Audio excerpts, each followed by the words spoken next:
आज इस इंटरव्यू में मेरे साथ जुड़े एक बहुत ही अनुभवी और प्रसिद्ध स्पोर्ट जर्नलिस्ट चेतन शर्मा जी। चेतन जी वर्तमान में Indo Asian news service IANS के स्पोर्ट्स एडिटर के रूप में कार्य कर रहे हैं और साथ ही में एलएलबी की पढ़ाई भी कर रहे हैं। इससे पहले उन्होंने Mail Today, India Today group और United News of India UNI जैसे प्रसिद्ध मीडिया संगठनों में के साथ उन्होंने काम किया है। उन्होंने अपने करियर में क्रिकेट से लेकर कई अन्य स्पोर्ट्स इवेंट्स को बहुत अच्छे से कवर किया है और उनका गहरा और तथ्यात्मक कवरेज किया है। उनका जर्नलिज्म के प्रति जुनून और समर्पण उन्हें इस फील्ड का एक विशेष नाम बनाता है। चेतन जी ने देश के बड़े टूर्नामेंट्स खासकर कि आईपीएल जैसे प्लेटफॉर्म्स पर अपनी रिपोर्टिंग और एनालिसिस के जरिए एक अलग पहचान बनाई है। आज मुझे उनसे बात करने का अवसर मिल रहा है जो मेरे लिए बहुत ही बड़ा सीखने का मौका है। सर, आपके इस इंटरव्यू में स्वागत है और मैं आपका दिल से धन्यवाद करता हूं कि आपने मुझे समय दिया। बहुत बहुत धन्यवाद। Thank you.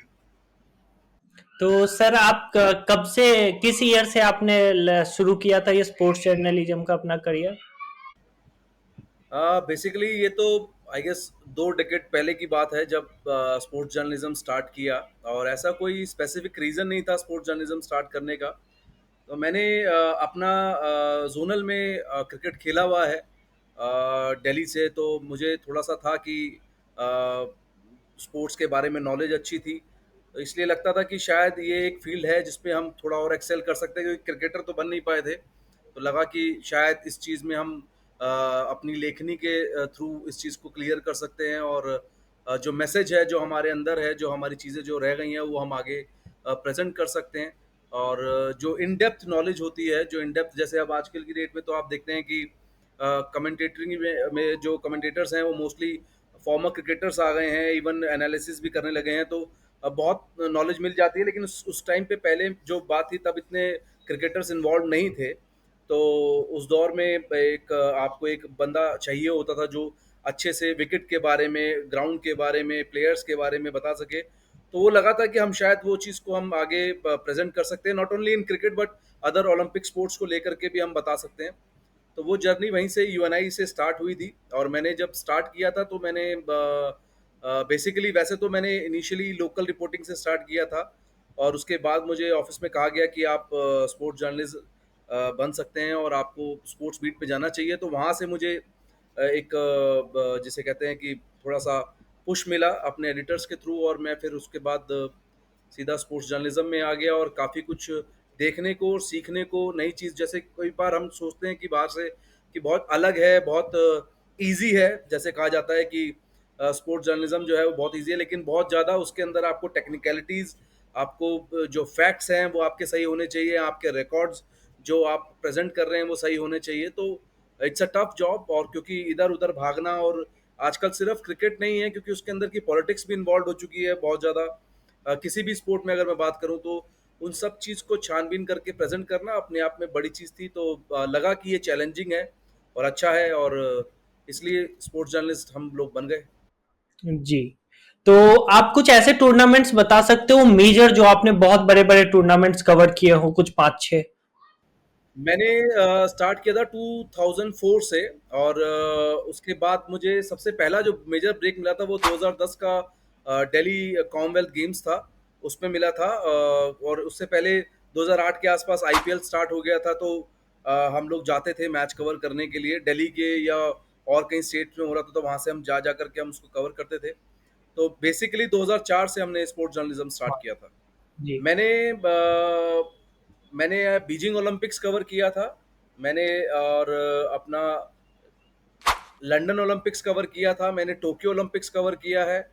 और मैंने अभी रिसेंटली तो पेरिस ओलंपिक्स में लास्ट ईयर कवर करके आया हूँ। और उसके अलावा एशियन गेम्स हैं, मैंने इंचियोन 2014 एशियन गेम्स कवर किया है। और मैंने कॉमनवेल्थ गेम्स कवर किए हैं, 3-4 कॉमनवेल्थ गेम्स मेरे कवर हो चुके हैं। आईपीएल तो 18वां सीजन है, तो लगातार वो तो चल ही रहा है। वो तो चाहे यहाँ हो या साउथ अफ्रीका हुआ हो, तो हमारे को कवर करने का मौका मिला है। वर्ल्ड कप्स हैं आपके, वर्ल्ड कप जितने हुए हैं वो आप चाहे T20 वर्ल्ड कप ले लीजिए, या 2014 के बाद, 2004 के बाद से जितने ओडीआई वर्ल्ड कप्स हों वो कवर किए हैं। टेस्ट मैचेस, ये WTC चैंपियंस जो वर्ल्ड टेस्ट चैंपियनशिप है, ये कवर की है।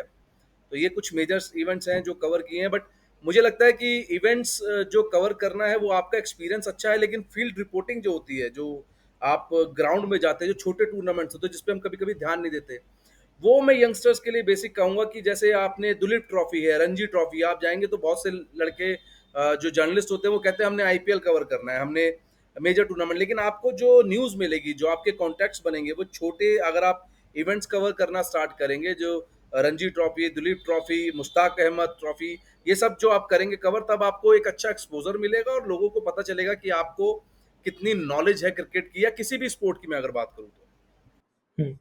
हाँ, जरूर, ये जरूर है कि जो लोकल क्रिकेट है, जो स्टेट लेवल क्रिकेट है, या जो भी किसी स्पोर्ट्स टूर्नामेंट जो स्टेट लेवल या लोकल लेवल पे हो रहे हैं, उसको जब आप कवर करते हो तो आप टेक्निकलिटीज भी समझते हो, ग्राउंड लेवल से जब आप चीजों को देखते हो, फिर जब ऊपर की ओर आप जाते हो तो आपकी भी एक ग्रोथ ट्रेजेक्टरी होती है कि आप एक छोटे से टूर्नामेंट से शुरू किए, फिर आप बड़े टूर्नामेंट में जा रहे हो, तो आप ज्यादा एक्सपीरियंस तौर पे वहां पे पहुंचते हो।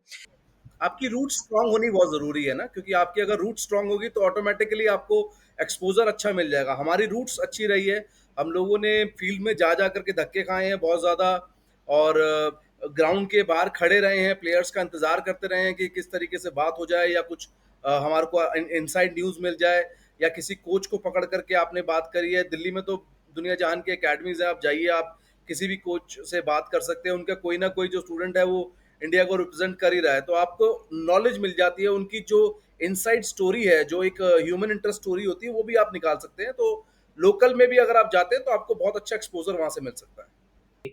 आपने कहा कि ग्राउंड रिपोर्टिंग बहुत जरूरी है, तो टीवी पे जो एक एंकर होते हैं जो किसी मैच के प्री मैच या पोस्ट मैच में होते हैं, और ग्राउंड में जो रिपोर्टर्स जाते हैं, रिपोर्टिंग करते हैं, खबरें लेके आते हैं, कुछ नया लेके आते हैं, या कोई कंट्रोवर्सी हुई उसको कवर करने जाते हैं, उन दोनों में फर्क क्या है?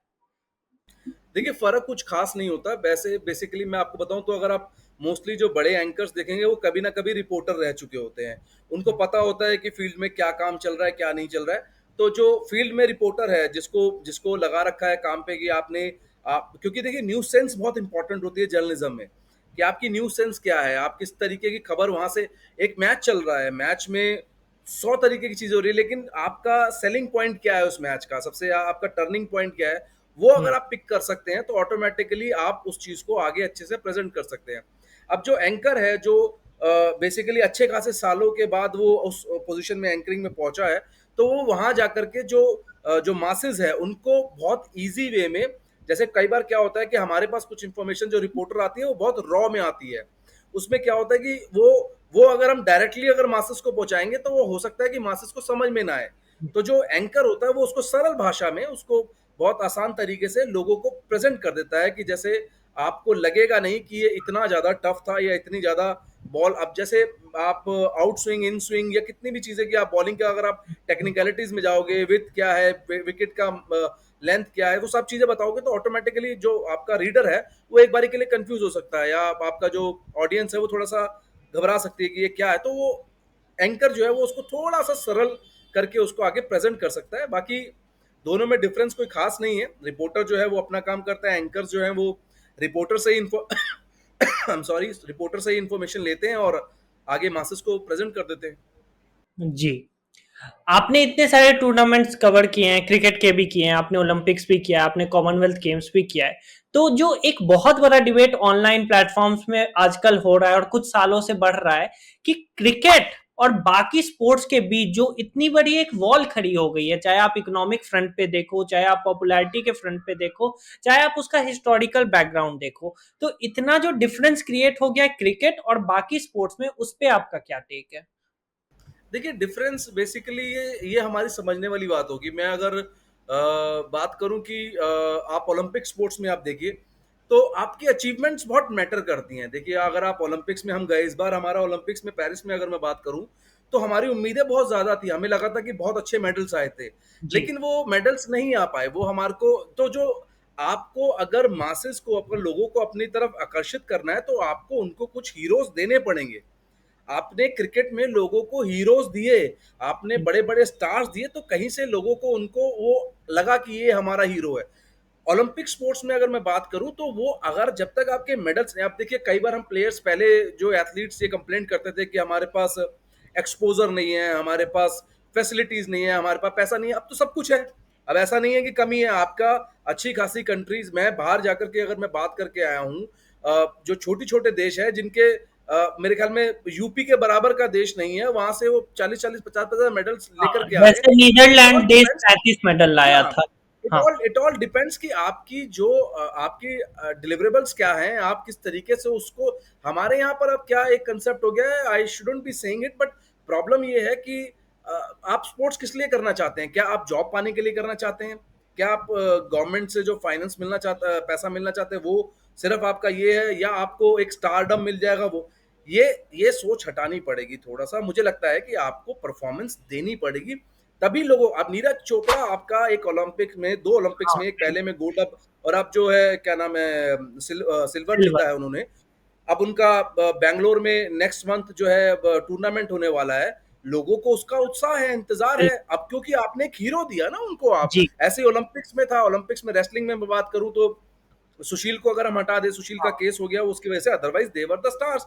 Mary yes. कॉम स्टार थी आपकी आपकी और विघ्नेश रेसलिंग में फोगाट सानिया स्टार। मलिक है, विनेश फोगाट आपकी स्टार है।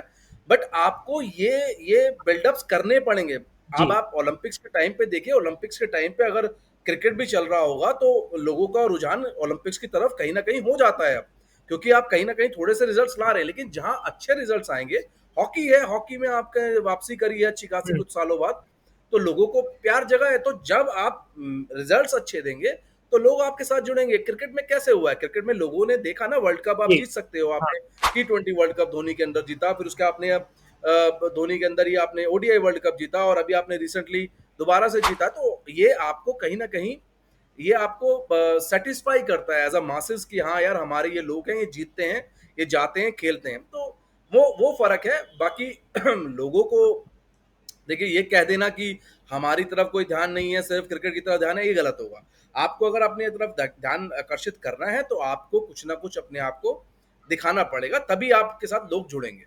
जी। हाँ, बिल्कुल आपने सही बात कही, क्योंकि जैवलिन एज़ अ स्पोर्ट उतना फ़ेमस इंडिया पे नहीं था। लेकिन जब नीरज चोपड़ा ने वैसी परफ़ॉर्मेंस दी तो आज बच्चे-बच्चे भी जानते हैं जैवलिन थ्रो एक स्पोर्ट है जिसमें हम अच्छा कर सकते हैं। अभी पिछले साल मनु भाकर जी ने अच्छा परफ़ॉर्मेंस किया, उसके बाद मनु भाकर जी एक आइडल स्टार बन के निकली। ऐसे ही तमाम जितने स्पोर्ट्स में अगर मेडल आते हैं तो स्पोर्ट्स के प्रति लोगों का रुझान जाता है।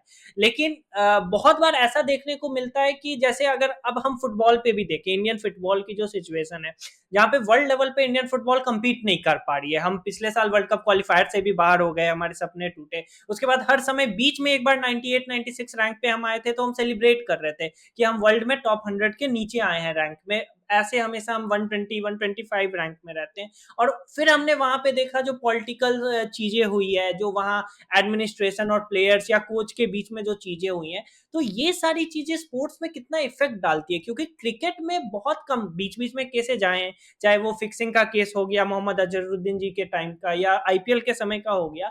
लेकिन एक स्पोर्ट्स में जब एडमिनिस्ट्रेशन स्ट्रांग नहीं रहता है, या एडमिनिस्ट्रेशन और प्लेयर्स के बीच में कुछ तनाव रहता है, तो वो स्पोर्ट्स को कैसे इफेक्ट करता है? और फुटबॉल को लेके आपका क्या कहना है? इंडियन फुटबॉल में क्या गलती हो रही है?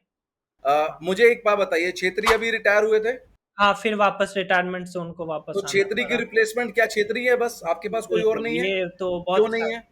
क्योंकि आपने कोई वैसा ग्रोन टैलेंट को वो पैम्पर या मतलब उसको डेवलप ही नहीं किया जो छेत्री को रिप्लेस कर पाए या उनके सूझ को बढ़ पाए। नर्चर ही नहीं किया आपने उसको। एग्जैक्टली exactly, आपकी प्रॉब्लम यही है कि आपके पास, आप मुझे एक बार बताइए, सुनील गावस्कर थे, हाँ, फिर सचिन सचिन तेंदुलकर। तेंदुलकर आए, विराट कोहली आए, हाँ, रोहित शर्मा आए, जी, युवराज सिंह आए, वीरेंद्र सहवाग आए। आपने कितने कितने प्लेयर्स किस किस की रिप्लेसमेंट तैयार करी। अब शुभमन गिल है, बिल्कुल। ठीक है, आपका अभिषेक शर्मा है इस टाइम यशस्वी पे। जायसवाल आप है। अगर देखेंगे तो और भी प्लेयर्स हैं, और बच्चे निकल रहे हैं, और अच्छे आप मुझे एक बात बताएं ना, फुटबॉल में बेसिकली आप, चलिए मैं आपकी उसमें नहीं पढ़ता कि आपकी पॉलिटिकल क्या इश्यूज है, वो ठीक है, वो क्योंकि आपके वो रहेगा लाइफ टाइम, वो किसी भी फेडरेशन के साथ जुड़ा हुआ होता है। लेकिन वो टैलेंट कहाँ है आपका? वो टैलेंट क्यों नहीं निकल पा रहा है? क्या जी, किस चीज की कमी रह रही है? आपको ये चीज दिखाई नहीं दे रही है, या क्या आप उसमें घुसना नहीं चाह रहे हो? प्रॉब्लम इज नॉट कि आपका बच्चा अच्छा नहीं करता है, लेकिन उस बच्चे का टैलेंट आप यूज क्या कर रहे हो? छेत्री की रिप्लेसमेंट छेत्री कर रहा है, दैट्स इट। उसके पास हुँ, कोई और ऑप्शन ही नहीं है। बिल्कुल। मैरी कॉम की वेट कैटेगरी में दूसरा प्लेयर कौन आया? निकत जरीन आई। आपने रिप्लेसमेंट ढूंढनी चालू करी ना। ऐसे ही आपको रिप्लेसमेंट, आप हारो, आपकी प्रॉब्लम हारना नहीं है, आपको हम्म, आगे फ्यूचर देखना है। आपका फ्यूचर क्या है, पहले आप ये देखो, हारने से आप खत्म नहीं होगे। पाकिस्तान के साथ प्रॉब्लम क्या हुई? पाकिस्तान के साथ क्रिकेट में प्रॉब्लम यही हुई क्योंकि उन्होंने फ्यूचर देखा ही नहीं। बिल्कुल। उन्होंने फ्यूचर का सोचा ही नहीं अपने कि हमने किसको रिप्लेस करना, उनके प्लेयर ही नहीं, खत्म, जीरो टीम हो गई वो। और मुझे तो आज तक समझ में नहीं आया, मैं जब भी इंडिया पाकिस्तान का मैच देखता हूं तो मुझे ये समझ नहीं आता कि किस सेंस में आप उसको कॉम्पिटिटिव मान हाँ, सकते हो। बिल्कुल। Pakistan stands nowhere in front of you, nowhere, उनकी यस। टीम ही नहीं है।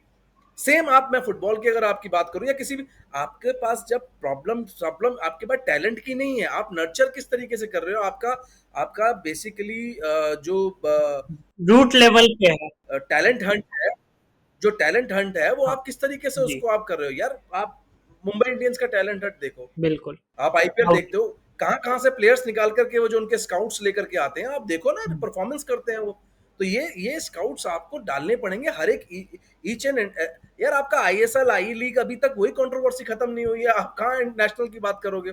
आप पहले बिल्कुल। इंटरनल पॉलिटिक्स तो ठीक कर लो।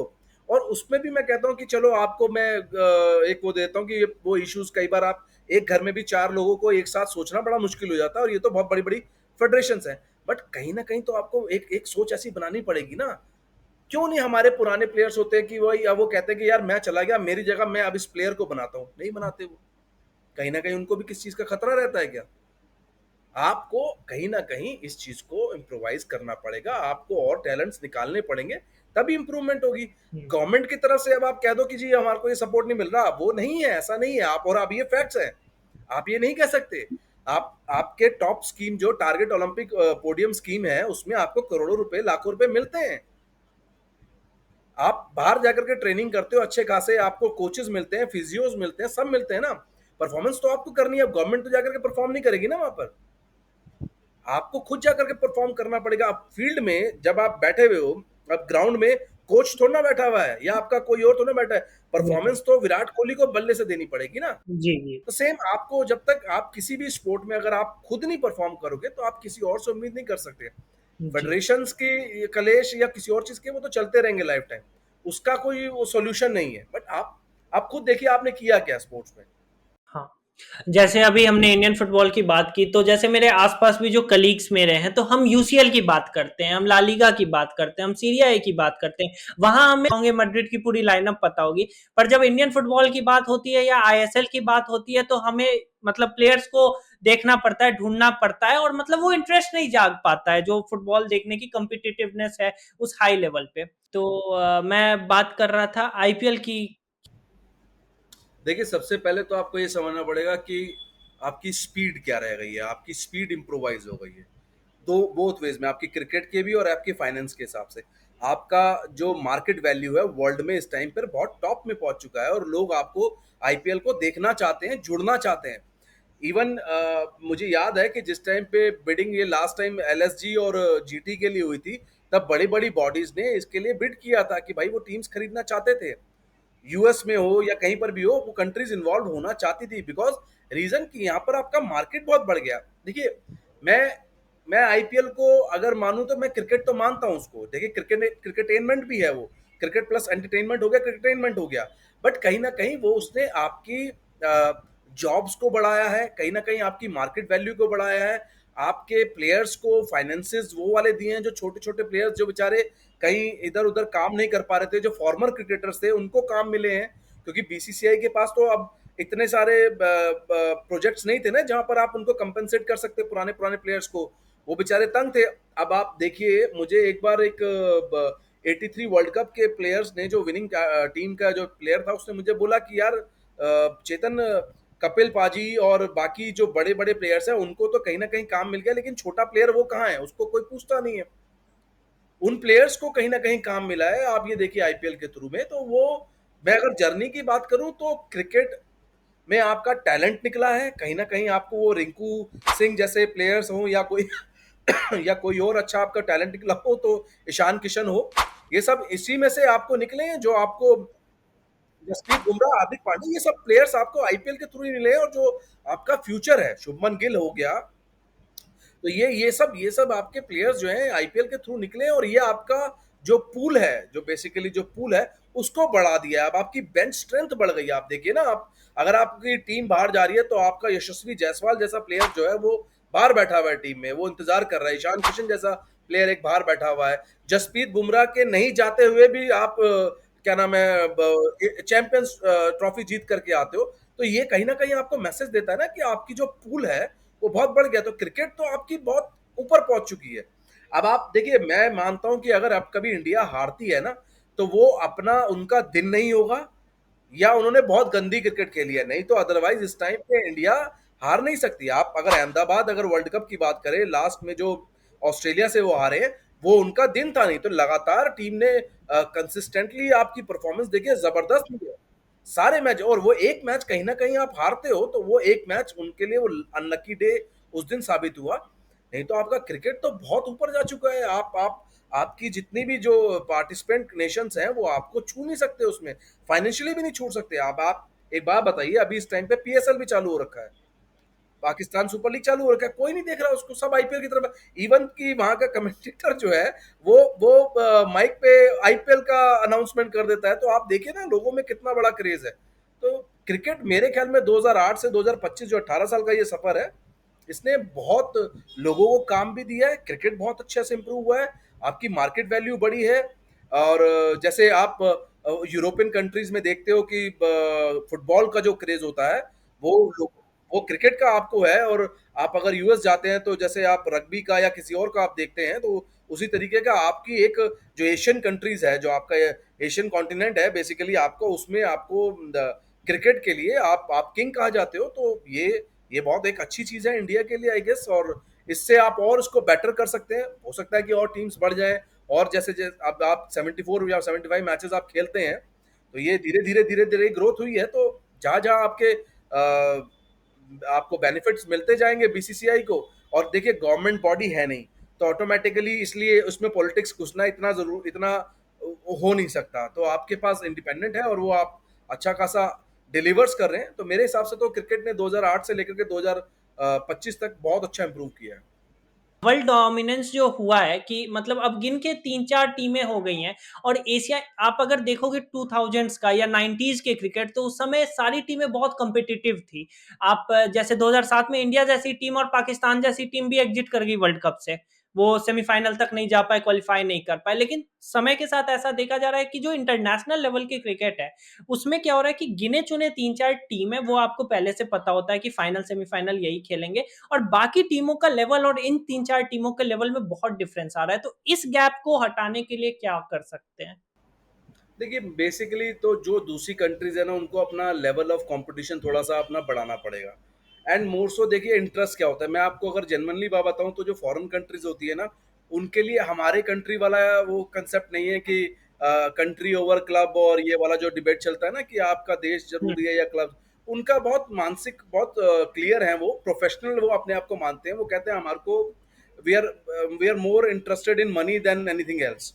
ठीक है ना। तो उनका हम्म। कंसेप्ट ये रहता है कि अगर आपको ज्यादा खिलवाओगे, वो रिटायरमेंट लेगा और आईपीएल खेल लेगा, या दुनिया भर की जान की जो भी आपकी लीग्स चल रही होंगी उसमें वो अपना पार्टिसिपेट करेगा।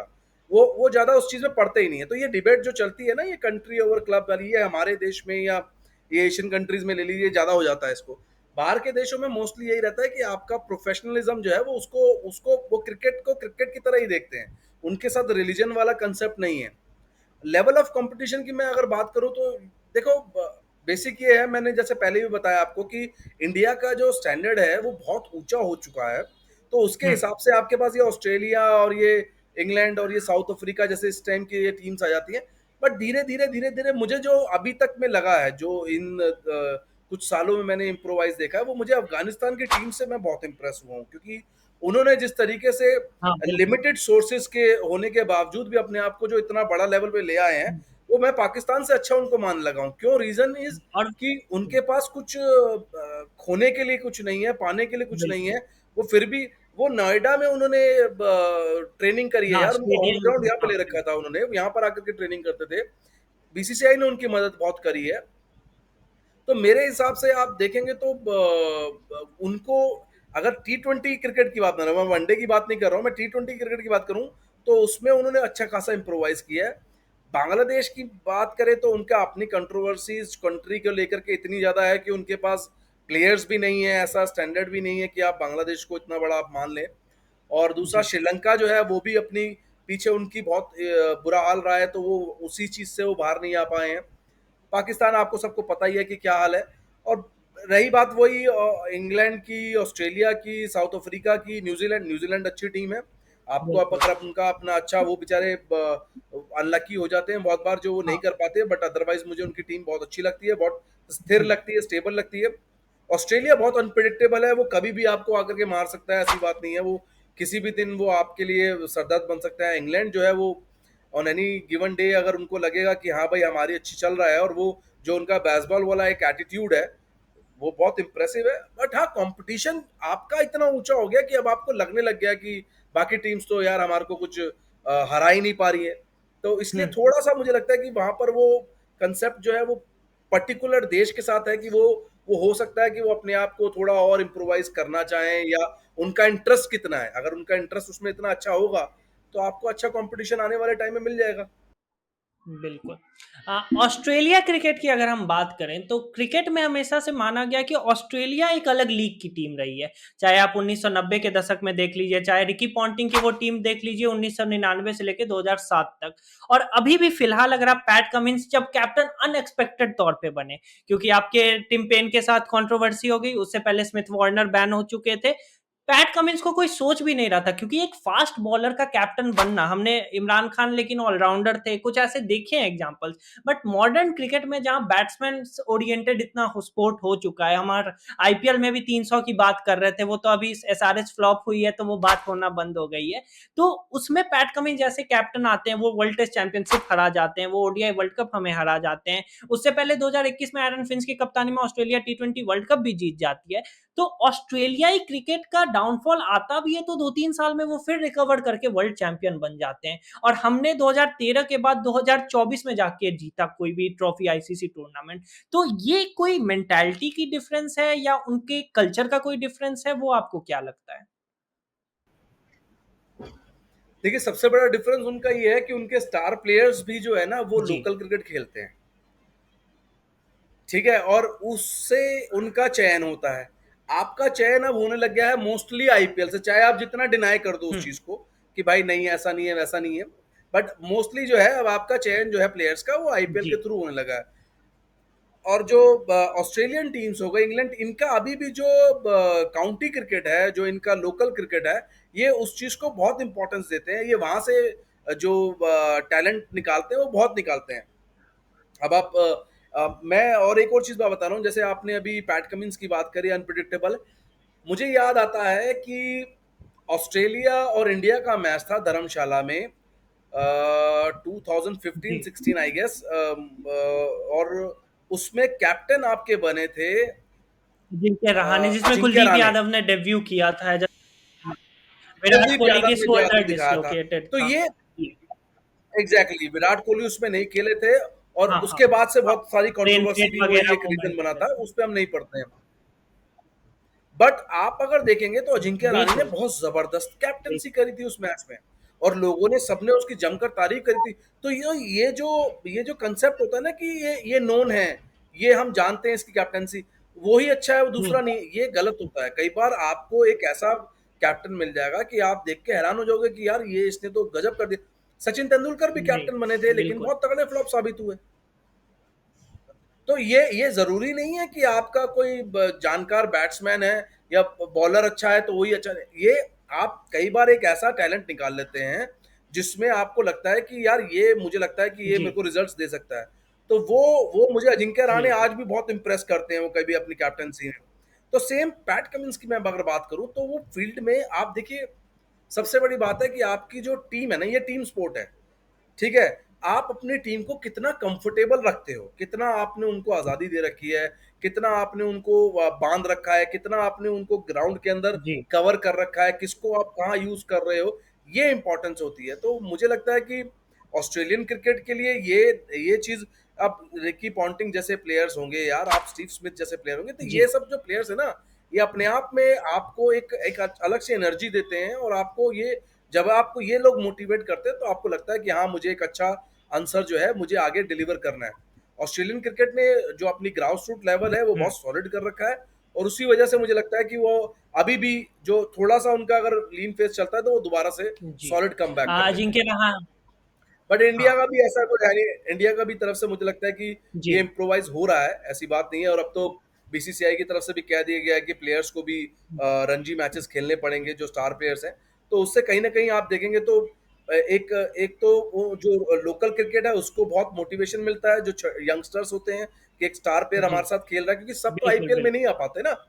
तो वो उनको मिलता है, और उसके बाद साथ साथ जो प्लेयर्स हैं उनको भी नजर आता है कि हाँ, अगर आप कुछ कहीं आपकी गड़बड़ी हुई कहीं फॉर्म की, तो आपको यहाँ आकर के खेलना पड़ेगा। तो वो अपना उस चीज को भी एक साइकी रखते हुए अपना प्रैक्टिस और ट्रेनिंग जो है वो जी। कंटिन्यू रखते हैं। अजिंक्य रहाणे ने तो 2020-21 के बीजीटी सीरीज में भी बहुत बेहतरीन कप्तानी की थी, मेलबर्न के टेस्ट मैच में बिल्कुल, सेंचुरी मार के। भले उनको उतना क्रेडिट शायद ना मिला, वो कहते बिल्कुल, हैं, या बिल्कुल। वो बात होती है। नहीं, हाँ। उनको नहीं मिला क्रेडिट, वो एक अलग चीज है। वो एक देखिए उस चीज में नहीं पढ़ सकते। मैं आपको परफॉर्मेंस की बात कर रहा हूँ। ऐसे जो उन्होंने किया है वो बहुत जबरदस्त हाँ, किया है। बिल्कुल। तो अभी आईपीएल 2025 के आईपीएल की अगर बात करें तो आपको अभी के आईपीएल में क्या लगता है? मुंबई इंडियंस का कमबैक हो चुका है। सनराइजर्स हैदराबाद से सारे जितने भी बड़े कमेंटेटर्स थे या क्रिकेट एक्सपर्ट थे, उनको उम्मीद थी कि वो 300 पार कर देंगे। पहले मैच में 287 भी बनाया उन्होंने।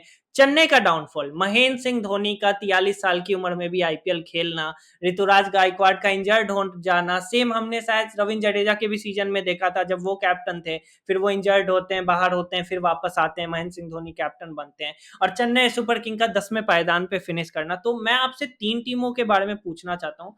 पहला, मुंबई इंडियंस। हम हमेशा देखते हैं वो स्लो स्टार्ट करते हैं, लेकिन एक बार जब मुंबई पिकअप करती है तो फिर उन्हें रोकना मुश्किल होता है। और इसमें हार्दिक पांड्या और रोहित शर्मा की जो कंट्रोवर्सी पिछले साल हुई थी और इस साल कैसी लग रही है। दूसरा, चेन्नई सुपर किंग में महेंद्र सिंह धोनी फिर कैप्टन होना।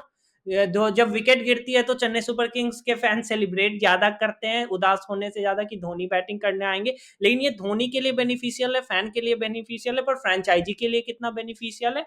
तीसरा, सनराइजर्स हैदराबाद, क्योंकि सबको उम्मीद थी। गेंदबाजी में पैट कमिंस थे इनके पास, मोहम्मद शमी थे इनके पास, एडम जैम्पा थे इंजरी से पहले।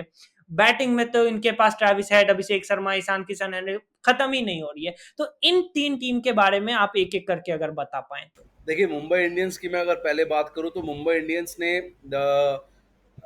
का जो सबसे बड़ा प्रॉब्लम चल रहा था उनका यही चल रहा था कि कुछ जो स्टार बैटर्स था ना उनका वो परफॉर्म नहीं कर रहा था। रोहित शर्मा की हम्म। परफॉर्मेंस जहां अच्छी हुई है वहीं से उन्होंने कम बैक कर लिया। जसप्रीत बुमराह का वापसी आना टीम में, शुरू के मैच नहीं खेल पाना, जी। फिर जब से वापसी किया तो एक ये जब आपके टीम में ऐसे नाम आ जाते हैं ना, तो जो प्रतिद्वंदी टीम है जो आपके ऑपोजिट साइड है वो कहीं ना कहीं देख करके वैसे ही वो एक घबराहट हो जाती है कि यार उधर जसप्रीत बुमराह भी है। भले ही वो किस तरीके की बॉलिंग करा रहा है, लेकिन एक साइकी रहती है दिमाग में कि यार मुझे खेलना है उसको, मुझे उसको मारना है, या मुझे कैसे, या मुझे उनके ओवर्स खत्म करने हैं। तो वो कश्मकश में कहीं ना कहीं आप विकेट गवा देते हो। मुंबई इंडियंस की और ये जो रोहित शर्मा की और ये हार्दिक पांड्या की जो कंट्रोवर्सी रही है या कुछ रही है, मुझे लगता है फ्रेंचाइज ने इसको बहुत चीजों से क्लियर कर दिया था। उन्होंने पहले कह दिया था कि हमने पांड्या को कैप्टन बनाना है और आपको ये रिस्पॉन्सिबिलिटी है, आपको टीम में रखना है और आपने टीम को कहीं ना कहीं से खत्म नहीं होने देना, उनको बांध के रखना है। और रोहित शर्मा को मुझे लगता है कि जरूरत नहीं थी कि किसी को वो आंसर करें या क्या है, क्योंकि उनकी अचीवमेंट बहुत बड़ी है। उन्होंने जो अचीव किया है वो एक काबिल तारीफ है, और जिस तरीके से वो खेलते भी हैं, बेबाक तरीके से बैटिंग करते हैं। हार्दिक पांड्या ने भी अपनी तरफ से परफॉर्मेंस करके थोड़ा सा कोशिश करी है कि वो इन्वॉल्व होएं और टीम के साथ थोड़ा जुड़े, टीम को थोड़ा सा, क्योंकि देखिए इनके ना जब कभी कुछ प्रॉब्लम होती है तो पीआर बहुत तगड़ा इसका स्ट्रांग होता है इन सबका। वो सब चीजों को कवर अप करना चालू कर देता है। तो वो अब वो टीम बिल्डिंग और वो सब चीजें जो है वो जब आपकी अच्छी तरीके से सामने से आप प्रेजेंट करते हो, और थोड़ा फ्रेंचाइजी भी आपको सपोर्ट करता है कि नहीं अब आप फोकस करिए, एक तरफ आप बाकी चीजों को छोड़ दीजिए, तो उसी उसी उसी वे में आप अच्छा परफॉर्म करते हैं। तो रोहित शर्मा की एक अच्छी बैटिंग, जसप्रीत बुमराह की वापसी, टीम में अच्छा एक आपस में जो एक टीम बॉन्डिंग, वो कहीं ना कहीं आपको घबराहट। वो कहीं ना कहीं आपको इम्प्रोवाइज करके कम बैक करती है। सीएसके की अगर मैं बात करूं तो चेन्नई सुपर किंग्स में थाला देखिए बहुत बड़े हैं, बहुत ग्रेट क्रिकेटर हैं, बट आपको समझना पड़ेगा कि आप अब वो किस लायक है। अब आपको आप उनको मैं उनको अगर हूं तो मैं उनको मेंटर मानूंगा, मैं उनको एक मेंटोर के तौर पे रखूंगा अपनी टीम में, बशर्ते कि मैं उनको खिला करके एक और सीट जो है वो मैं वेस्ट कर दूं। क्योंकि देखिए ये T20 में ना बहुत ये ये अब बहुत फास्ट हो चुका है क्रिकेट। अब आपको समझना बिल्कुल, पड़ेगा, ये 18, 19 साल, 20 साल, 21 साल के बच्चे जो हैं वो भाग रहे हैं, दौड़ रहे हैं, जल्दी से कर रहे हैं, रन अप रन दे रहे हैं, फास्ट क्रिकेट खेल रहे हैं। देखिए कहीं न कहीं आपकी जो फ्लेक्सिबिलिटी में इश्यू आता है, मैं ये नहीं कह रहा कि विकेट के पीछे उन्होंने स्टंपिंग करी है या क्या किया, वो चीज़ें काबिल-ए-तारीफ़ बिल्कुल, है। लेकिन जब आप फील्ड में जाते हैं बैटिंग करने के लिए, तो आपको कहीं न कहीं वो एक चीज़ जो प्रेशर है, वो आपका बिल्डअप होता है। आप देखिए सीएसके को शोर नहीं चाहिए, उनको स्कोर चाहिए होता है। ये बात समझनी होगी। बिल्कुल। आपको पॉइंट्स चाहिए, जो पॉइंट्स आपके थाला नहीं दिला पा रहे हैं, आप कंसिस्टेंटली हार रहे हैं। हुँ, अब और बाकी जो कोई भी कैप्टन बनता हो, उस टीम में कोई भी कैप्टन बने, भैया आपका कैमरा जो फोकस होगा वो सिर्फ और सिर्फ थाला होंगे, धोनी होंगे महेंद्र और सिंह कोई नहीं होगा। तो वो कहीं न कहीं जो हुँ, दूसरे प्लेयर्स होते हैं, मुझे लगता है जहाँ तक कि कहीं न कहीं उन प्लेयर्स को भी लगता होगा यार कि ये हम हैं भी कैप्टन या नहीं है, हमारा क्या रोल है, हमें कुछ पता ही नहीं है। तो वो चीज़ थोड़ी-सी मुझे लगता है कि सीएसके को थोड़ा देखना पड़ेगा। लास्ट 1-2 सीज़न से वो थोड़ा-सा अपने आप को गलत करते जा रहे हैं और धोनी को भी अपना उनका बहुत बड़ा नाम है, उनकी बहुत इज़्ज़त है। थोड़ा-सा समझ करके मुझे लगता है कि अब एक टाइम है कि आप वो बैटन जो है अपने प्लेयर्स को सौंपें और उस टीम को बनाएँ अब दोबारा से। एक अच्छा उस टीम को सपोर्ट करें, उसके मेंटर बन के उसको उसको कोच करें, उनको उनको सँभालें और एक अच्छी चीज़ दें। बाकी देखिए आईपीएल एक प्रोफ़ेशनल लीग है, ना तो हमारी जेब से किसी के बिल्कुल, पैसा जा रहा है, ना सरकार की जा रहा है। तो वो अगर खेलना भी चाहते हैं, तो वो उनकी मर्ज़ी है। उससे किसी को प्रॉब्लम जी, नहीं होगी बट ये एक फ्रेंचाइज और ये हमारा एज अ फैन, हम जो धोनी के फैन है तो हमें लगता है, हमें पेन होता है कि यार उस प्लेयर को जब ट्रोल किया जाता है, उस प्लेयर को जब देखा जाता है कि उसको कितना उसने डॉट बॉल खेली है या कैसे खेला है, तो ये आप एक एज अ फैन थोड़ा सा दुख होते हो क्योंकि हम चाहते हैं कि वो एक अच्छे अच्छे तरीके से अलविदा लें और अच्छे तरीके से आगे टीम को बनाए। बट वो एक प्रोफेशनल लीग में साथ में कह रहा हूँ, उनकी मर्जी है, वो जब तक खेलना चाहे वो खेल सकते हैं। और तीसरी टीम आपने कौन-सी बोली? सनराइज़र्स हैदराबाद। हैदराबाद, हैदराबाद की स्टार्ट वाक़ई में बहुत अच्छी हुई थी। सबको उम्मीद लगा था कि शायद इस बार 300 पार ये हो जाएगा और जिस तरीके से अभिषेक ने भी खेला था और जिस तरीके ने ईशान किशन ने सबसे पहले खेल करके जो 100 बना बिल्कुल, करके सबको हैरान कर दिया था, वो कहीं न कहीं वो टीम मुझे लगता है वो कम होती चली गई है। वो अपने आप को इतना उन्होंने एक्सपोज़ कर लिया है कि अब वो कहीं न कहीं अपनी कमियाँ जो हैं वो बहुत अपने ऊपर उन्होंने एक प्रेशर ले लिया है अननेसेसरली और इसी वजह से शायद परफॉर्म नहीं कर पा रहे। आप चाहे मैं अभिषेक की बात भी करूं, मैं ईशान की बात भी करूं, मैं दोनों की अगर मैं बात करूं तो मुझे लग रहा है कि अपने ऊपर बहुत ज्यादा बर्डन लेकर के खेल रहे हैं। थोड़ा फ्रीली खेलना पड़ेगा और पैट कमिंस भी इन्वॉल्वमेंट थोड़ी कम लग रही है। मुझे लगता है कि जैसे जैसे होना चाहिए वैसे ही इन्वॉल्वमेंट नहीं लग रही है। बट यही है कि आप देखिए ये आईपीएल जो है ये बहुत ही अनप्रिडिक्टेबल क्रिकेट होता है। टी20 जो है बहुत अनप्रिडिक्टेबल है। हो सकता है कि अभी जो नीचे चल रहा है वो दोबारा से ऊपर आ जाए या जो पहले ऊपर चल रहा था वो नीचे आ जाए। तो इस क्रिकेट में ये कह पाना कि ये क्यों है ये कमी और ये कैसे होगी ठीक, ये बहुत मुश्किल होगा। धीरे धीरे ग्रेजुअली जी, अभी अभी तो बहुत टाइम है क्रिकेट में, अभी शायद हो सकता है कि दोबारा से इम्प्रोवाइज कर लें। बिल्कुल। क्या लगता है आपको फाइनल्स में कौन-सी 2 टीमें आ रही हैं इस देखिए समय? फाइनल में बहुत कहना बड़ा मुश्किल है। मुझे तो डीसी बहुत पसंद है। दिल्ली कैपिटल्स मुझे बहुत जी, पसंद है। वो उनकी जो परफॉर्मेंस चल रही थी मुझे बहुत अच्छी लग रही है, लेकिन वो बहुत अनप्रिडिक्टेबल से हो जाते हैं लास्ट मोमेंट में आकर के। अगर जीतते-जीतते आ रहे हैं तो आखिरी के मैच हार जाएँगे, जब थोड़ा-सा उनको लगता है कि हाँ भाई ये सुपर 4 में पहुँच रहे हैं या कहीं फाइनल्स में पहुँचने के चांसेस हैं। और आरसीबी बहुत अच्छा कर रही है। मुझे विराट कोहली की परफॉर्मेंस जो है वो बहुत अच्छी लग रही है। वो अच्छा खेल रहे हैं। तो उनका एक मुझे लगता है कि इस बार उनका एक मन में भी होगा कि यार एक एक एक हम क्या नाम है ट्रॉफी तो कम से कम जीतें। तो वो अपनी तरफ से बिल टीम को वो इन्वॉल्व हो रहे हैं, स्कोर कर रहे हैं। आज भी अच्छा खेल रहे हैं। अच्छा खासा स्कोर किया है उन्होंने अभी तो। और मेरे ख्याल में आरसीबी हो सकती है। मुंबई इंडियंस ने वापसी करी है। मुंबई इंडियंस गुजरात टाइटंस का मुझे थोड़ा सा डाउट लग रहा है कि वो कहीं कहीं कहीं ना कहीं बहुत कम कमी लग रही है मुझे। केकेआर है, केकेआर का भी कुछ भरोसा नहीं है। बट मेरे हिसाब से जो मैं अगर देखूं तो मुझे आरसीबी और मुझे मुंबई इंडियंस पसंद है। ओके, ठीक है। तो आरसीबी और मुंबई फाइनल में जा रही है आपके हिसाब नहीं, से? मेरे मेरे को पसंद है फाइनल्स में। तो देखिए कोई भी जा सकता है, पंजाब भी है या कोई भी है, हाँ, लेकिन मुझे पसंद जो मेरे को अगर आप कहेंगे तो मैं चाहूंगा कि इस बार आरसीबी जीते। आरसीबी बहुत टाइम से नहीं बिल्कुल। जीती है। हाँ, जी। इवन तो दिल्ली कैपिटल्स है वो भी नहीं जीते बेचारे, बट उन्होंने एटलीस्ट फाइनल्स में पहुंच करके हारे हैं, कुछ किया है। आपको पटेल की कैप्टनसी कैसी लगी? क्योंकि जब दिल्ली कैपिटल से ऋषभ पंत गए लखनऊ सुपर जायंट, तो बहुत बात हुई कि दिल्ली का कैप्टन कौन बनेगा, कैसे बनेगा, और अक्षर पटेल का नाम पहला नहीं होता अगर किसी से भी आप पूछते उस समय। पर जो फ्रेंचाइजी ने अक्षर पटेल पे ट्रस्ट दिखाया, उनको कैप्टन बनाया, और उसके बाद उनकी ऐसी अनएक्सपेक्टेड कैप्टनसी जहां दिल्ली टॉप 2 के लिए आराम से चली जाएगी जैसा अभी खेल रही है। तो अक्षर पटेल एज अ प्लेयर पिछले कितने इतने सालों में इंडिया क्रिकेट को इतना बढ़िया किया है, पिछले 4-5 सालों में उनकी परफॉर्मेंस बहुत अच्छी रही है, और as a captain Delhi capitals के आपका इस पे क्या टेक है? देखिए बहुत कूल से हैं, बहुत बहुत शांत हैं, हम्म। बहुत काम हैं, बहुत कंपोज्ड हैं, फोकस्ड हैं, और और फील्ड में मुझे लगता है कि सबके साथ इन्वॉल्व रहते हैं, तो वो एक बहुत बड़ा बेनिफिट देता है टीम को, कि जब आपका जो कैप्टन है उसके दरवाजे आपके लिए हर समय खुले हैं। ठीक है, और जैसे आप कई बार उनकी बॉन्डिंग देखिए कुलदीप के साथ या किसी के साथ जो और भी प्लेयर्स हैं, तो वो बहुत ज़्यादा अपने आप को ओपन रखते हैं, जिसकी वजह से एक बिल्कुल। एक कॉन्फिडेंस और एक ना एक डर खत्म हो जाता है। जैसे कई बार होता था, कुछ एक टाइम आया जब कैप्टन ऐसे बन गए कि आप उनके रूम में भी एंटर नहीं कर सकते थे, या उनके वो अपने इतने बिजी हैं कि आपके टीम में था, तो वहां से टीम्स ने हारना भी बहुत चालू किया था। तो मेरे ख्याल से दिल्ली कैपिटल का ये एक मूव बहुत अच्छा था। क्रिकेट बहुत अच्छा जानते हैं, और क्या नाम है, आपके बैटिंग बैटिंग तो करते ही हैं ज़बरदस्त, बॉलिंग भी ज़बरदस्त है, और साथ में मुझे लगता है कि जो फील्डिंग है, फील्डिंग में भी वो कहीं ना कहीं अपने आप को अच्छा उन्होंने निखारा है, और अच्छा फिट है बिल्कुल। तो वो ग्राउंड में चारों तरफ हर जगह पूरे ग्राउंड में दौड़ते फिरते नजर आते हैं।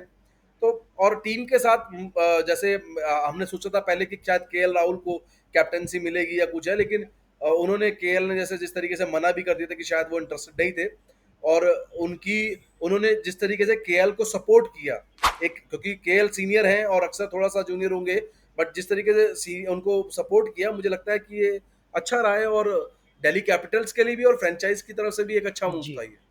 अब मैं बात करना चाहूँगा आपसे जर्नलिज्म के बारे में। कुछ बातें करने से पहले एक आखिरी सवाल क्रिकेट रिलेटेड ये है कि भारत की कप्तानी को लेके अभी बहुत सारी चीजें हुई है। चाहे आप टेस्ट में देखिए, रोहित शर्मा का लास्ट मैच में ड्रॉप होना, बीजीटी सीरीज में, फिर टेस्ट की कैप्टनसी को लेके बात हुई है। T20 में अभी सूर्य कुमार यादव कैप्टन है, पर बीच में कंट्रोवर्सी हुई जब हार्दिक पांड्या को कैप्टन बना के फिर कैप्टनसी से हटाया गया, फिर सारी चीजें हुई। वनडे क्रिकेट में अभी रोहित शर्मा तो अनडाउटेबली द बेस्ट कैप्टन है। तो 3 फॉर्मेट में 3 कैप्टन क्या हो सकते हैं, और फ्यूचर में आपको क्या लगता है कौन ऐसे प्लेयर है जो एक से ज्यादा फॉर्मेट के कैप्टन इंडिया टीम के बन सकते हैं? देखिए ये जो कंसेप्ट है ना, थ्री फॉर्मेट्स में अलग अलग कैप्टन्स होना, या आपके पास अलग टीम्स होना, या अलग आपका कोचिंग स्टाफ होना, या कुछ भी है जो भी आप कहना चाह रहे हो, ये मुझे लगता है कि ये आपको हेल्प नहीं करता, इससे आपको कोई बेनिफिट नहीं मिलेगा। आप बेसिकली एक आप ये कर सकते हैं कि टेस्ट के लिए आप अलग कर सकते हैं, और T20 ओडीआई के लिए आप अलग कर सकते हैं, ये दो फॉर्मेट में आप डाल सकते हो, लेकिन तीन में कर देना अपने आप में थोड़ा सा टफ हो जाता है, क्योंकि मैं ओडीआई और T20 को थोड़ा सा मान लूंगा कि हाँ उसमें ओवर्स हैं, तो आप थोड़ा कहीं ना कहीं आप इधर उधर कर सकते हैं।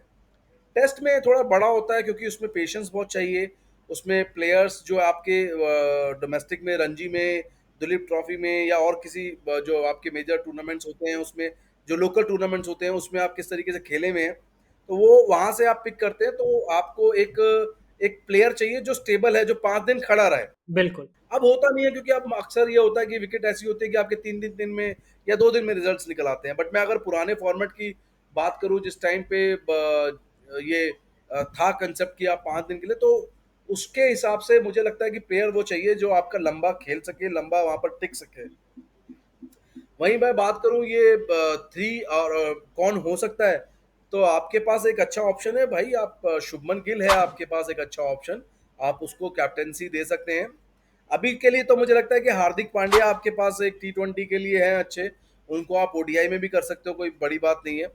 और टेस्ट मैच के लिए आप ऋषभ पंत भी है, ऋषभ पंत एक अच्छा ऑप्शन आपके पास है, लेकिन ऋषभ पंत की अभी कॉन्फिडेंस लेवल कितना है, क्योंकि अभी जिस तरीके से उनका स्ट्रगल चल रहा है एलएसजी में, उस हिसाब से उनका कॉन्फिडेंस लेवल कितना गया है, कैसा वो अभी मेंटली अपने आप को कितना प्रिपेयर करते हैं, वो देखने वाली बात होगी। बट कुछ एक ऑप्शंस हैं आपके पास अच्छे अच्छे, जो आपको आगे फ्यूचर में अच्छे नाम आपको दिख सकते हैं, और जो आपको आगे प्रमोट कर सकते हैं। जसप्रीत बुमराह भी अच्छे ही हैं, ऐसी बात नहीं है, अभी एज है उनकी, ऐसा नहीं है कि बहुत बड़ी उम्र हो गए। सिराज विराज ये सॉरी शमी के लिए मैं कह सकता हूँ कि उम्र बढ़ रही है तो थोड़ा मुश्किल होगा, बट बुमराह के पास अभी है टाइम, आप करा सकते हो उससे कैप्टनसी। जी। तो सर के पास टेस्ट में भी करवा सकते हो, कोई बड़ी चीज नहीं है। तो सर के पास तो इतना एक्सपीरियंस है कि अगर हम बात करें तो करते ही जाएं, तो फिर खत्म ही नहीं होगा। लेकिन अब आखिरी सेगमेंट पे मैं आता हूं। होपफुली अगर आगे कुछ होता है और कुछ हिस्टोरिकल चीजों पे बात करनी होगी तो सर से एक और पॉडकास्ट हम कर लेंगे। तो आखिर में मैं जर्नलिज्म रिलेटेड सवाल आपसे पूछना चाहता हूं कि अगर किसी को स्पोर्ट्स जर्नलिज्म में जाना है फिलहाल, क्योंकि प्रिंट का समय था, फिर ब्रॉडकास्टिंग मीडिया का समय था, और आज डिजिटल एज चल रहा है जहाँ कंटेंट क्रिएटर्स, डिजिटल न्यूज, आपके मल्टीमीडिया न्यूज, ये सारी चीजें चल रही है। तो स्पोर्ट्स जर्नलिज्म अभी किसी को जाना है तो उसमें कौन कौन सी स्किल्स होनी चाहिए, उन्हें क्या क्या आना चाहिए, और फ्यूचर ऑफ स्पोर्ट्स जर्नलिज्म को आप कैसे देखते हैं? देखिए, सबसे पहले तो मैं आपको बता दूं कि एक जर्नलिस्ट को ना, एक जर्नलिस्ट जो होता है वो कभी ओपिनियन नहीं दे सकता। अगर वो ओपिनियन दे रहा है जैसे कि तो वो गलत है, क्योंकि आप अगर अपने मासेस से बात करते हैं तो आपको फैक्ट्स देने पड़ेंगे रेदर देन कि आपके दिमाग में क्या चल रहा है क्या नहीं चल रहा है, वो चीज़ वो गलत है। वो अगर आप किसी को माइंड में वो चीज़ फीड करा रहे हो तो वो गलत कर रहे हो। आप आपको फैक्ट्स देने पड़ेंगे, आपकी टीम के जो रिजल्ट्स हैं वो आपको आगे देने पड़ेंगे। देखिए, स्पोर्ट्स में आपको अगर आना है तो सबसे पहले स्पोर्ट्स की नॉलेज होना बहुत ज़रूरी है। अगर आप और मैं एक और चीज़ बताऊँ, ये मत सोचिएगा कि आप क्रिकेट आप देखते हो, आप जानते हो वो क्रिकेट, वो नहीं है क्रिकेट। क्रिकेट के अंदर बहुत सी चीज़ें हैं जो आपको जाननी पड़ेंगी। क्रिकेट के बारे में आपके जो रूल्स हैं, रेगुलेशंस हैं, आप गूगल का टाइम हो गया ना, अब तो ईज़ी हो गया है। आपने कहीं पर भी कुछ किया तो आपने गूगल किया, आपके पास सारे के सारे लेवल्स आ गए आईसीसी की तरफ से कि भाई कौन सा लेवल ब्रीच हुआ है, आपने डाल दिया, काम खत्म हो गया। प्रेस रिलीजेस आने लगी। But there would be a time जब इंटरनेट काम नहीं कर रहा होगा और आपके सर पे एक पड़ा हुआ होगा कि आपको स्टोरी लिखनी है, तब आप कहाँ से वो लेवल्स डालोगे, तब आपका गूगल नहीं चल रहा है। तो उसके लिए आपको उसको पढ़ना पड़ेगा, आपको क्लॉज पढ़ने पड़ेंगे, आपको क्रिकेट के बारे में पूरा जानना पड़ेगा। वहीं साथ में मैं अगर ओलंपिक स्पोर्ट्स की बात करूँ तो उसमें भी आपको वेट कैटेगरी से लेकर के प्लेयर्स का ये देखना पड़ेगा कि वो उसकी जर्नी क्या रही है, उसका कहाँ कहाँ खेला है, उसका अखाड़ा कौन सा है, या उसकी बॉक्सिंग कोचिंग सेंटर कौन सा है, या उसका शूटिंग का कहाँ पर सेंटर है, किस तरीके से कौन सा इवेंट में वो शूटिंग में, आप कितने सारे इवेंट हैं, 3P हो गया, राइफल हो गया, आपके बहुत सारे इवेंट है, पिस्टल्स हैं। तो ये आपको सारी चीज़ें पता होंगी, तब आपको बेनिफिट रहेगा। जब आप फील्ड में जाओगे तो आप उस चीज़ को ईजिली बता सकते हो। लाइक अगर आप मैं क्रिकेट में अगर मैं आपसे पूछूंगा अशु, तो आप मुझे बताओगे कि जी हाँ क्रिकेट में ये चीज़ है, क्योंकि आपने क्रिकेट पढ़ा है, आपने क्रिकेट देखा है, आप उसको अच्छे से एक्सप्लेन कर सकते हो। ऐसे ही ओलंपिक स्पोर्ट्स में अगर जैसे आपको कह दिया गया, आपका ऑफिस कह देगा कि भाई आपने जाना है मिस्टर रॉय, आप ओलंपिक्स के लिए तैयार करिए, आपको ओलंपिक्स का पता ही नहीं है। आप जी। जाओगे, आप सोचोगे अच्छा यही होता है कि ही वॉन शी वॉन, ये वॉन, ये इतना मेडल मिला, ये मिला नहीं। वो चीज नहीं है, आपको पूरा बताना पड़ेगा राउंड्स क्या थे, किससे जीते हो, कैसे जीते हो। बैडमिंटन में आपको पूरा इन्फॉर्मेशन देनी पड़ेगी, एक एक इवेंट के बारे में आपको पूरी पूरी इन डेप्थ नॉलेज रखनी पड़ेगी और बतानी भी पड़ेगी लोगों को। पढ़ने वाले, देखने वाले, उनको पता होना चाहिए ना कि किस चीज से आप कितना आपको उस चीज के बारे में पता है। तो पढ़ना और समझना बहुत ज़रूरी है इस चीज़ का। और सिर्फ स्पोर्ट्स जर्नलिज्म में, किसी भी फील्ड में अगर आप जाओगे तो आपका होमवर्क जो है वो मस्ट है। आप ऐसा नहीं, आप किसी की प्रेस जी। कॉन्फ्रेंस में गए और आपने सवाल कोई भी दाग दिया जिसका ना सर है ना पैर है, बाद में आप खुद ही सोच रहे हो कि अरे यही मैंने क्या किया। आपके पास अगर पहले से होमवर्क होगा तो आपको जाकर के, क्योंकि कई बार हमारे को इंटरव्यूअर से इतना टाइम नहीं मिलता है कि आप इतना टाइम दोगे कि हाँ भाई आपने 5 मिनट, आपको 2 मिनट, आप 2 मिनट में आप कौन कौन से आप सोचोगे ना कि भाई मेरा मेजर जो सवाल है मैं उससे वो पूछ लूँ और मुझे उसका वो जवाब मिल जाए, जिससे कि मेरे एक स्टोरी का जी। जो पैक है वो बन जाएगा और मैं उसको आगे जा करके सेल कर सकता हूँ, मैं दे सकता हूँ अपने मासेस को। तो वो एक आपका होमवर्क बहुत ज़रूरी है। और दूसरा तीसरा मुझे लगता है कि देखिए, फ्यूचर जो है ना, फ्यूचर अब सोशल मीडिया का तो हो ही गया, आपको पता है, बट आप सोशल मीडिया पे ट्रस्ट नहीं कर सकते। सोशल मीडिया जो है वो बहुत ज़्यादा मतलब आपको कहीं भी किसी भी वक्त वो फंसा देगा। आप क्या करते हैं कि आजकल हो क्या रहा है, रिलायबल सॉरी, रिलायबल नहीं है। रिलायबल नहीं है, क्योंकि मैंने बहुत सारे केसेस देखे हैं कि आप कई बार अभी मैं आप रिसेंटली मैं आपको बताता हूँ, परसों मेरी अमित मिश्रा से बात हो रही थी। जी। और मुझे अमित भाई ने बताया कि उनके जो इससे उससे पहले एक दिन पहले कि बहुत सारे सोशल मीडिया से चला गया कि उसकी वाइफ ने उनके ऊपर एलिगेशंस लगाए हैं डाउरी के, बट आपको अजीब लगेगा जान करके कि उस आदमी की शादी ही नहीं हुई है। अमित मिश्रा इज अनमैरिड, और आपका सोशल मीडिया दबा दबा के चला रहा है कि उससे 1 करोड़ रुपए की उसकी वाइफ ने वो क्या नाम है एल्यूमिनाई मांगी है, और उसका अब झगड़ा हो रहा है, उसने बीवी को मारा पीटा। अरे आपको यही नहीं पता कि वो बंदा मैरिड है या अनमैरिड है, और आपने स्टोरी इतनी बड़ी बड़ी चला दी है। आप गूगल करिएगा, आपको मिल जाएगा। तो ये जो फैक्ट्स है ना, ये आपको फंसवा देंगे सोशल मीडिया में। इसीलिए सोशल मीडिया पे बिल्कुल आप, मैं कहता हूँ 100% आप बिल्कुल भरोसा ही नहीं कर सकते आप उसको। बिल्कुल आप पहले क्रॉस चेक सी। मैं अगर आपके पास आके कहता हूँ ना कि अश्रुत इट्स रेनिंग आउटसाइड, तो ये आपकी जॉब है, आप बाहर जाकर के चेक करोगे कि weather it is actually raining और नॉट। बिल्कुल ये नहीं कि आपको किसी ने भी बोल दिया, आपने लिखना चालू कर दिया अच्छा इट्स रेनिंग और अच्छा बारिश हो रही है, अच्छा मौसम है। नहीं, it is your job to go outside and watch की वेदर इट इज रेनिंग और नॉट। जी। ये जर्नलिज्म का ये बेसिक है कि आपको कोई भी कह देगा उस कहने भर से नहीं चलना है। हम्म। और फ्यूचर अभी तभी अच्छा होगा जब आपके पास मुझे लगता है कि नॉलेज अच्छी होगी। और दूसरा देखिए, अब आपके पास लीग्स बहुत बढ़ती जा रही हैं, आपके पास टूर्नामेंट्स अपार, आपका देखिए पूरा स्केड्यूल जो है वो आपका पैक्ड है क्रिकेट का। पूरा स्केड्यूल आपका ओलंपिक स्पोर्ट्स का पैक्ड है। वर्ल्ड चैंपियनशिप होती हैं, एशियन चैंपियनशिप होती हैं, कॉमनवेल्थ गेम्स हैं, आपके एशियन गेम्स हैं। उसके बाद आप एक ओलंपिक्स के 4 साल बाद आपका दूसरा ओलंपिक स्टार्ट हो जाता है। उससे बीच में आपके इतने सारे मेजर टूर्नामेंट्स चल रहे होते हैं, आपकी टीम्स पार्टिसिपेट कर रही हैं। तो फ्यूचर मुझे लगता है कि स्पोर्ट्स जर्नलिज्म का एक अच्छा हो सकता है, बशर्ते आप उसको कितना अच्छे से प्रेजेंट करते हैं, आप उसको कितना, क्योंकि देखिए फ्यूचर आप लोग हैं, अगर आप उसको अच्छे से आगे देंगे तो लोगों को लगेगा कि हाँ भाई हमारे को एक अच्छी इंफॉर्मेशन मिली है।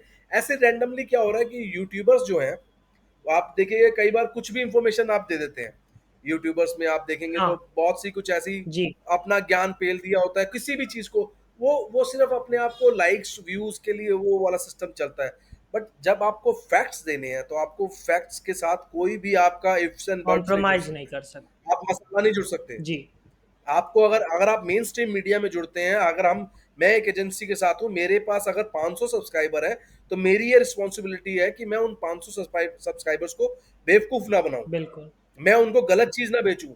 मैं उनको अगर भेज रहा हूं तो मैं उनको एक जेन्युइन चीज भेजूं जिससे कि उनको वो कैरी करते हुए अपने ऑर्गेनाइजेशंस में वो उनको गलती ना लगे। जी। तो आपका फ्यूचर यही है कि आप अगर अच्छे से रिपोर्टिंग करेंगे, अच्छे से मासेस को देंगे, तो एक अच्छा फ्यूचर हो सकता है। जी। तो टेक्निकल चीज़ों की समझ होनी चाहिए जिसको आप आसान भाषा में लोगों तक पहुंचा पाओ। दूसरा, आपका होमवर्क डन होना चाहिए, रिसर्च अच्छी होनी चाहिए, स्पोर्ट्स की पूरी समझ होनी चाहिए। तीसरा, सोशल मीडिया की बातों पे विश्वास ना करें, फैक्ट चेकिंग हमेशा अपने तरफ से करें क्योंकि आजकल फेक न्यूज़ सारी चीज़ें बहुत ज़्यादा है। और जर्नलिज्म का पूरा मोटिव ही होता है सच को बाहर निकालना और फैक्ट्स को लोगों के सामने रखना। और अगर डिजिटल मीडिया में ऐसी चीज़ें हो रही है कि वो फैक्ट्स के साथ खिलवाड़ करके टीआरपी हो गया या व्यूअरशिप हो गया, उसके लिए वो कर रहे हैं, तो वो जर्नलिज्म के पर्पस को ही बीट कर देता है। तो और अपना ओपिनियन किसी पे थोपिए जी मत। हाँ, ऑब्जेक्टिव रहिए कि ये ना कीजिए कि हाँ, मेरे आप पर्सनल। अपने फैक्ट्स दीजिए। जी। हाँ, आप देखिए, आप बेसिकली जर्नलिज्म समझिए ना, आप मैसेंजर्स थे हाँ। यार। हाँ। जर्नलिज्म क्या करते थे, आप एक मैसेंजर हैं, आपने एक इंफॉर्मेशन उठाई उधर दे दी, बिल्कुल। उसके बीच का जो पीरियड है उस पे आपने मसाला नहीं जोड़ना आप है, एक ब्रिज की तरह वो काम आपका काम नहीं है। आप एक ब्रिज हैं, आप एक काम कीजिए कि भाई ऐसा हुआ, आपने ये दे दिया। अभी आप देखिए कल परसों पहलगाम में एक टेरर अटैक हुआ है, हाँ, बिल्कुल। ठीक है। अब वो आर्मी ऑफिसर बेचारा, वो एक मारे गए हैं, नेवल ऑफिसर्स थे वो मारे गए। अब एक वीडियो वायरल हो रखा था, टीवी पे चल रहा था कि जो वो अपनी वाइफ के साथ एक वीडियो कोई किसी ने डाला कि ये उनका लास्ट वीडियो है। वो हस्बैंड वाइफ वो वीडियो डाल के कह रहे हैं कि जी नहीं, ये हमारा ये वीडियो, हम तो जिंदा है, हम ये तो किसी और का वीडियो है, मतलब ये हमारे को इसके साथ टैग किया जा रहा है। तो मैं वही कर, अपनी सेंसेस आप रखिए, जी। क्या सही है क्या गलत है उसको प्रेजेंट आपने अच्छे तरीके से करना है। बिल्कुल। तो ये थे चेतन शर्मा जी जिन्होंने एक बहुत बेहतरीन हमें चीज़ें बताई, भले वो क्रिकेट से रिलेटेड हो, फुटबॉल से रिलेटेड हो, ओलंपिक से रिलेटेड हो। इन्होंने अपने जर्नी के बारे में बताया कि कैसे ये स्पोर्ट जर्नलिज्म में आए और कैसे इन्होंने इन 20-25 सालों में स्पोर्ट जर्नलिज्म को कवर किया है। उसके बाद हमने जर्नलिज्म पे बात की कि कैसे जर्नलिज्म में आगे कोई भी स्पोर्ट जर्नलिस्ट बनना चाहता है तो उनमें कौन कौन सी क्वालिटीज होती है। उम्मीद करता हूँ ये पॉडकास्ट आप लोगों को पसंद आए, ये इंटरव्यू आप लोगों को पसंद आए। और चेतन शर्मा जी से हम जानना चाहेंगे कि आपका आखिरी मैसेज क्या है स्पोर्ट्स जर्नलिस्ट के लिए, या कोई युवा लड़का अगर स्पोर्ट्स जर्नलिज्म में जाना चाहता है। देखिए, मेरा मैसेज लास्ट में यही है कि आप निडर निडर होकर के बेबाक आप तरीके से अपनी बात रखिए, और अगर आपके पास कोई इन्फॉर्मेशन आई है, तो उसको आप ये मत सोचिए कि ये गलत है या सही है या क्या है, उसको आप पहले चेक कीजिए अच्छे से, और उसके बाद उसको आगे जाकर के आप प्रेज़ेंट कीजिए, जिससे कि आपके जो लोग हैं, जिनको आप वो क्योंकि आप एक बहुत बड़ी ज़िम्मेवारी आप लेने वाले हैं। आपके भरोसे 4 लोग आपको सुनने आएँगे कि आप जो कह रहे हो वो सही है या गलत है। तो आपने उस बात को अपने तरफ से पूरा फ़िल्टर करके आगे देनी है, और एज़ अ यंगस्टर आपको यही है कि आप फ्यूचर हैं, आप जितना होगा उतना अच्छी और सच्ची जो है रिपोर्टिंग वो करिए और आगे उसको प्रेज़ेंट कीजिए। बिल्कुल सही बात आपने कही। उम्मीद करता हूँ आप लोगों को ये इंटरव्यू अच्छा लगा हो। कमेंट सेक्शन में बताएँ कि आपको किस बात में सबसे अच्छा लगा और कौन-सी ऐसी और चीज़ें हैं जो हम इनसे बात कर सकते हैं, ताकि चेतन शर्मा जी आगे भी कुछ एपिसोड्स में हमारे साथ जुड़ पाएँ। तब तक के लिए सी यू, टाटा, बाय-बाय, धन्यवाद। Thank you.